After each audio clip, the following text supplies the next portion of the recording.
Seven Little Australians by Ethel Turner. Chapter 3. Virtue Not Always Rewarded. It was not to be expected that such an occurrence could be passed entirely over, but then again it is difficult to punish 7 children at the same time. At first Captain Wilcott had requested Esther to ask Miss Marsh, the governess, to give them all 10 French verbs to learn, but as Judy pointed out, the General and Baby and Bunty and Nell had not arrived at the dignity of French verbs yet, so such a punishment would be iniquitous. The sentence, therefore, had not been quite decided upon as yet, and everyone felt in an uncomfortable state of suspense. "Your father says you are a disgraceful tribe," said the young stepmother slowly, sitting down on the nursery rocking chair a day later. She had on a trailing morning wrapper of white muslin with cherry ribbons, but there was a pin doing duty for a button in 1 or 2 places, and the lace was hanging off a bit at the sleeve. "Meg, dear, you're very untidy, you know, and Judy's absolutely hopeless." Meg was attired in an unbecoming green cashmere, with the elbows out and the plush torn off in several places, while Judy's exceedingly scant and faded pink zephyr had rents in several places, and the color was hardly to be seen for fruit stains. Meg colored a little. "I know, Esther, and I'd like to be nicely dressed as well as anyone, but it really isn't worth mending these old things." She picked up her book about the elegant girls who were disturbing her serenity, and went over to the armchair with it. "Well, Judy, you go and sew up those rents and put some buttons on your frock." Esther spoke with unusual determination. Judy's eyes snapped and sparkled. "Is that a dagger that I see before me, the handle to my hand? Come, let me grasp it," she said saucily, snatching one of the pins from Esther's dress, fastening her own with it, and dropping a curtsy. Esther reddened a little now.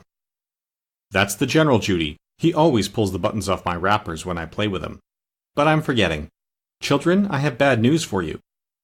There was a breathless silence. Everyone crowded round her knees. "Sentence has been proclaimed," said Judy dramatically. "Let us shave our heads and don sackcloth. Your father says he cannot allow such conduct to go unpunished, especially as you have all been unusually tiresome lately. Therefore you are all to be taken away and hanged by the neck until we are dead." "Be quiet, Judy. I've tried my best to beg you off, but it only makes him more vexed. He says you are the untidiest, most unruly lot of children in Sydney, and he will punish you each time you do anything, and there shall be weeping and gnashing of teeth." "Oh, shut up, Judy. Can't you let us hear?" Pip put his hand over her mouth and held her by the hair while Esther told the news. "None of you are to go to the pantomime. The seats were taken for Thursday night, and now, you very foolish children, you will all have to stay at home." There was a perfect howl of dismay for a minute or two. They had all been looking forward to this treat for nearly a month, and the disappointment was a really bitter one to them all. "Oh, I say, Esther, that's too bad, really. All the fellows at school have been." Pip's handsome face flushed angrily. "And for such a little thing, too." "Just because you had roast fowl for dinner," said Judy in a half-choked voice. "Oh, Esther, why couldn't you have had a cow or horse or hippopotamus, anything but roast fowl?" "Couldn't you get round him, Esther?" Meg looked anxiously at her. "Dear Esther, do." "Oh, you sweet, beautiful Essie, do try." They clung round her eagerly. Baby flung her arms around her neck and nearly choked her. Nell stroked her cheek. Pip patted her back and besought her to be a good fellow. Bunty buried his nose in her back hair and wept a silent tear. Meg clasped her hand in an access of unhappiness. The General gave a series of delighted squeaks, and Judy in her wretchedness smacked him for his pains. Esther would do her best, beg as she had never done before, coax, beseech, wheedle, threaten, and they let her go at last with that assurance. "Only I'd advise you all to be preternaturally good and quiet all day," she said, looking back from the doorway. "That would have most effect with him, and he's going to be at home all day." Good. It was absolutely painful to witness the virtues of those children for the rest of the day. It was holiday time, and Miss Marsh was away, but not once did the sound of quarreling or laughing or crying fly down to the lower regions. "Citizens of Rome, the eyes of the world are upon you," Judy had said solemnly. And all had promised so to conduct themselves that their father's heart could not fail to be melted. Pip put on his school jacket, brushed his hair, took a pile of school books, and proceeded to the study where his father was writing letters, and where he was allowed to do his home lessons. "Well, what do you want?" said the captain with a frown. "No, it's no good coming to me about that pup, sir. I won't have you keep it." "I came to study, sir," said Pip mildly. I feel I'm a bit backward with my mathematics, so I won't waste all the holidays when I'm costing you so much in school fees." The captain gave a little gasp and looked hard at Pip, but the boy's face was so unsmiling and earnest that he was disarmed and actually congratulated himself that his eldest son was at last seeing the error of his ways. "There are those sets of problems in that drawer that I did when I was at school," he said graciously. "If they are of any use to you, you can get them out." "Thanks awfully. They will be a great help," said Pip gratefully. He examined them with admiration plainly depicted upon his face. "How very clearly and correctly you worked, Father," he said with a sigh. "I wonder if I'll ever get as good as this. How old were you, Father, when you did them?" "About your age," said the captain, picking up the papers. He examined them with his head on one side. He was rather proud of them, seeing he had utterly forgotten now how to work decimal fractions and could not have done a quadratic equation to save his life. "Still, I don't think you need be quite discouraged, Pip. I was rather beyond the other boys in my class in these subjects, I remember. We can't all excel in the same thing, and I'm glad to see you are beginning to realize the importance of work." "Yes, Father." Meg had betaken herself to the drawing room, and was sitting on the floor before the music canterbury with scissors, thimble, and a roll of narrow blue ribbon on her knee. And all her father's songs, that he so often complained were falling to pieces, spread out before her. He saw her once as he passed the door, and looked surprised and pleased. "Thank you, Margaret, they wanted it badly. I'm glad you can make yourself useful after all," he said. "Yes, Father." Meg stitched on industriously. He went back to his study where Pip's head was at a studious absorbed angle, and pyramids of books and sheaves of paper were on the table. He wrote 2 more letters, and there came a little knock at the door. "Come in," he called, and there entered Nell.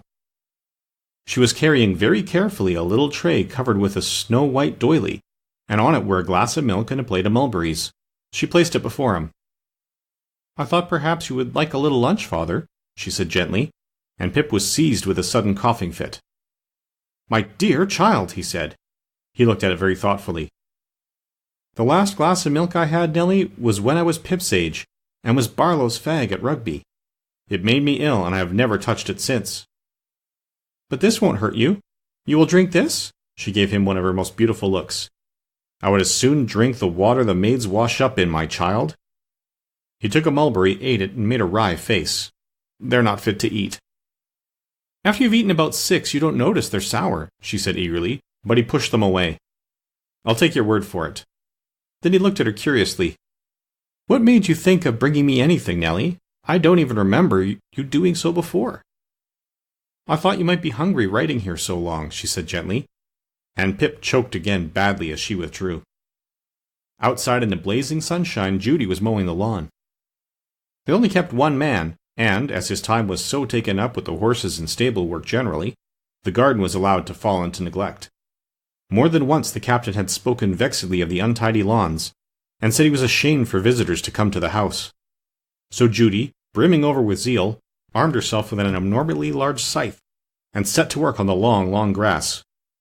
"Good heavens, Helen, you'll cut your legs off," called her father in an agitated tone. He had stepped out onto the front veranda for a mild cigar after the mulberry just as she brought her scythe round with an admirable sweep and decapitated a whole army of yellow-helmeted dandelions. She turned and gave him a beautiful smile. "Oh, no, Father. Why, I'm quite a dab at mowing." She gave it another alarming but truly scientific sweep. "See that? And that? And that? That?" carried off a fragment of her dress, and that switched off the top of a rose bush. But there are details to everything, of course.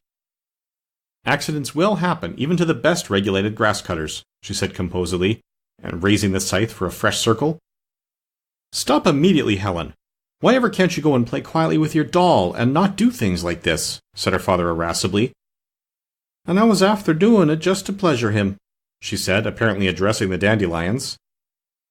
"Well, it won't pleasure him to have to provide you with cork legs and restock the garden," he said dryly. "Put it down." "Sure, and it's illigence itself this side. You wouldn't be after leave it half undone, like a man with only one cheek shaved." Judy affected an Irish brogue at intervals, for some occult reason of her own. "Sure, and if you'd just step down and examine it yourself, it's quite easy you'd be in your mind." The captain hid a slight smile on his mustache. The little girl looked so comical, standing there in her short, old pink frock. A broken-brimmed hat on her tangle of dark curls, her eyes sparkling, her face flushed, the great scythe in her hands and the saucy words on her lips. He came down and examined it. It was done excellently well, like most of the things Miss Judy attempted. Mischief always included, and her little black stocking legs were still in a good state of preservation. Well, you can finish it then, as Pat's busy. How did you learn to mow, young lady of wonderful accomplishments? He looked at her questioningly. And what made you set yourself such a task? Judy gave her curls a quick push off her hot forehead. A, Fay, it was inborn in me, she answered instantly, and B, sure, and don't I love you and delight to please you. He went in again slowly, thoughtfully. Judy always mystified him. He understood her the least of any of his children, and sometimes the thought of her worried him. At present she was only a sharp, clever, and frequently impertinent child, but he felt she was utterly different from the other 6, and it gave him an aggrieved kind of feeling when he thought about it, which was not very often.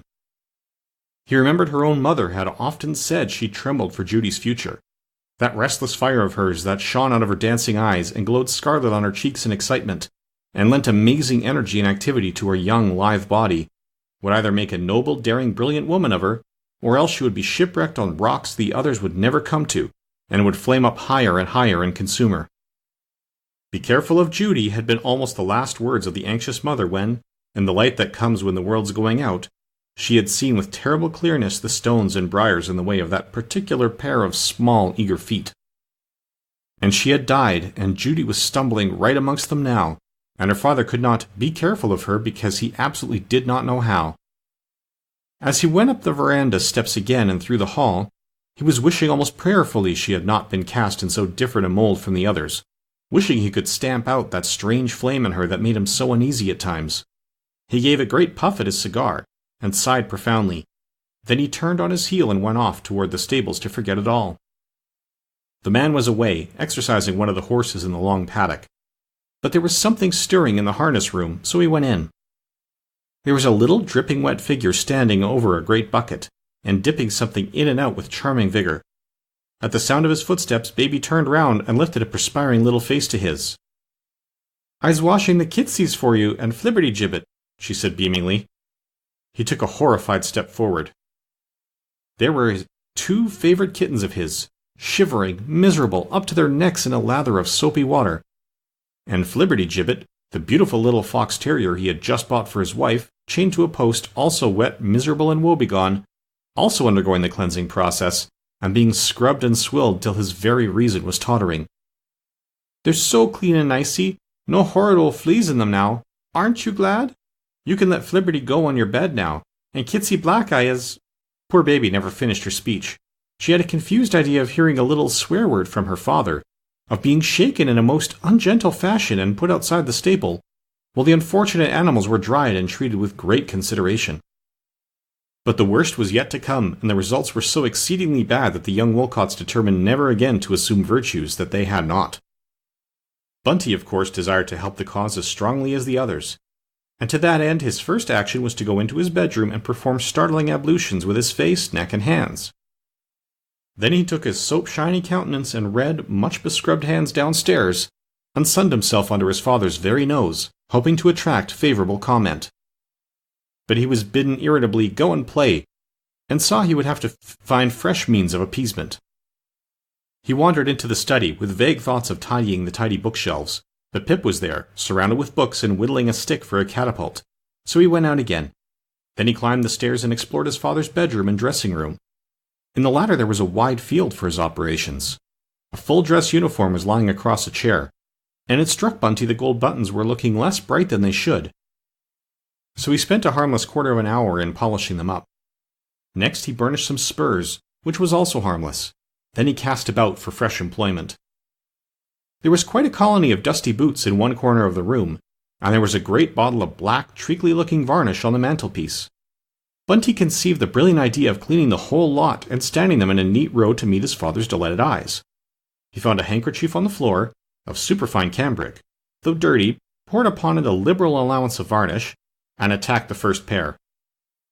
A bright polish rewarded him, for they were patent leather ones, but the next and the next and the next would not shine, however hard he rubbed. There was a step on the stair, the firm, well-known step of his father, and he paused a moment with a look of conscious virtue on his small, shiny face. but it fled all at once, and a look of horror replaced it. He had stuck the bottle on a great armchair for convenience as he was sitting on the floor, and now he noticed it had fallen on its side and a black, horrid stream was issuing from its neck. And it was the chair with the uniform on, and one of the sleeves was soaked with the stuff, and the beautiful white shirt that lay there too, waiting for a button, was sticky, horrible. Bunty gave a wild, terrified look round the room for some place to efface himself, but there were no sheltering corners or curtains, and there was not time to get into the bedroom and under the bed. Near the window was a large-sized medicine chest, and in despair Bunty crushed himself into it, his legs huddled up, his head between his knees, and an ominous rattle of displaced bottles in his ears. The next minute his father was in the room. "Great heavens, God bless my soul," he said, and Bunty shivered from head to foot. Then he said a lot of things very quickly, foreign language as Judy called it, kicked something over and shouted, "Esther!" in a terrifying tone. But Esther was down in one of the paddocks with the general, so there was no reply. More foreign language, more stomping about. Bunty's teeth chattered noisily. He put up his hand to hold his mouth together, and the cupboard, overbalanced, fell right over, precipitating its occupant right at his father's feet, and the bottles everywhere. I haven't, 'twasn't me, 'twasn't my fault," he howled, backing towards the door. "Yeah, boo, Esther, boo, yeah, Judy, oh. As might be expected, his father had picked up a strap that lay conveniently near, and was giving his son a very fair taste of it. Ah! 'Twasn't me, 'twasn't my fault. It's Pip and Judy. The pantomime, boo, you're killing me. Boo, I was only doing it, doing it to please, boo, to please you." His father paused with an uplifted strap. "And that's why all the others are behaving in so strange a fashion? Just for me to take them to the pantomime?" Bunty wriggled himself free. "Boo-hoo, yes, but not me. I never, choose faith. Yeah, it wasn't my fault, it's all the others. Boo-hoo, hit them the rest." He got 3 more smart cuts, and then fled howling and yelling to the nursery, where he fell on the floor and kicked and rolled about as if he were half killed. "You sneaks," he sobbed, addressing the others who had flown in from all parts at his noisy outcry. "You mean pigs. I had no foul, and I've had all the beating. You sneaks. I'm bleeding all over, I know." They couldn't help laughing a bit. Bunty was always so irresistibly comic when he was hurt ever so little, but still they comforted him as well as they could, and tried to find out what had happened. Esther came in presently, looking very worried. "Well?" they said in a breath. "You really are the most exasperating children," she said vexedly. "But the pantomime, quick, Esther, have you asked him?" they cried impatiently. "The pantomime? He says he would rather make it worth Mr. Rignold's while to take it off the boards than that one of you should catch a glimpse of it. And it serves you very well right. Meg, for goodness sake, give baby some dry clothes. Just look at her. And Judy, if you have any feeling for me, take off that frock. Bunty, you wicked boy, I'll call your father if you don't stop that noise. Nell, take the scissors from the general. He'll poke his eyes out, bless him." The young stepmother leaned back on her chair and looked round tragically. She had never seen her husband so thoroughly angered, and her beautiful lips quivered when she remembered how he had seemed to blame her for it all. Meg hadn't moved. The water was trickling slowly off baby's clothes and making a pool on the floor. Bunty was still giving vent to spasmodic boos and hoos. Judy was whistling stormily, and the general, mulcted of the scissors, was licking his own muddy shoe all over with his dear little red tongue. A sob rose in her throat, 2 tears welled up in her eyes and fell down her smooth, lovely cheeks. 7 of you, and I'm only 20, she said pitifully. "Oh, it's too bad. Oh dear, it is too bad."